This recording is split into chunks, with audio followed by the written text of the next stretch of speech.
भगवान शिव की जटा कुंडली में, जटा एक ये जटा जो भगवान के शिव पर दिखा रखी है ना, ये बालों का जटा, और इसमें एक औरत का मुंह सा दिखा कर उसके मुंह से गंगा निकलती दिखा रखी है। ये तो एक बनावटी कल्पित है, ऐसा नहीं है। भगवान शिव के लोक में एक जटा कुंडली, एक डैम है, बहुत बड़ा सरोवर, बहुत बड़ा। यो प्रत्येक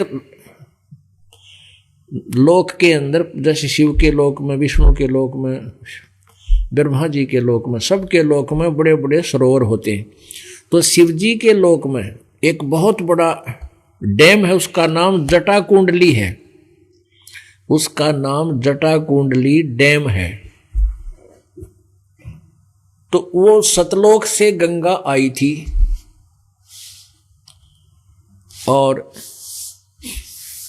उसके बाद वो जटा कुंडली डैम में 6 महीने तक रही। मतलब 6 महीने में वो जटा कुंडली जो डैम था, वो सरोवर था, वो भरा। उससे भरकर फिर वो ऊपर आई। उसी समय भागीरथ जी तप कर रहे थे गंगा को नीचे लाने के लिए। उन्होंने कहा ना, गंगा ने आना था और भागीरथ ने जस पाना था। ये सारी कहानी अब समझ में आओगी। अब यहां क्या बता रहे हैं, शिव की जटा रहे जो गंगा, बहुर कया सरगुण प्रसंगा, शिव की जटा रहे जो गंगा, तब करके भागीरथ लाए, तिहु लोक कीर्ति दर्शाए, गुप्त वस्तु प्रगट दिखलाई, निर्गुण सरगुण समझो भाई। कि या गंगा हमने ना दिखी थी, हमारे लिए अवेलेबल पृथ्वी पर नहीं थी।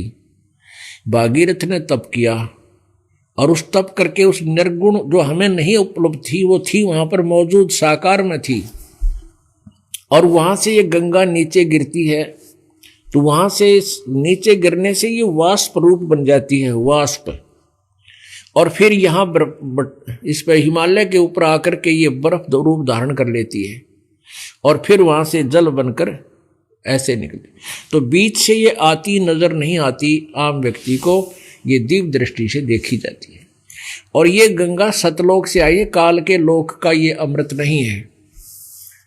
पुण्यात्माओं, अब ये बातें याद रखने की हैं कि ये तत्व ज्ञान है, इसमें सब निर्णय होगा। जो अभी तक हम खिचड़ी ज्ञान बनाए बैठे थे, किसी का सिर पैर हमारे पास नहीं था, अब ये सारा सुलझ जाएगा।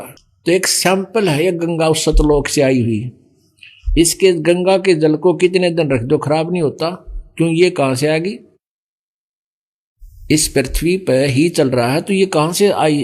हमारी बुद्धि यहां तक थी, शिव जी की जटा में तो निकली, फू जो खा रखी नो एक औरत, अरे फूटे भाग मारे।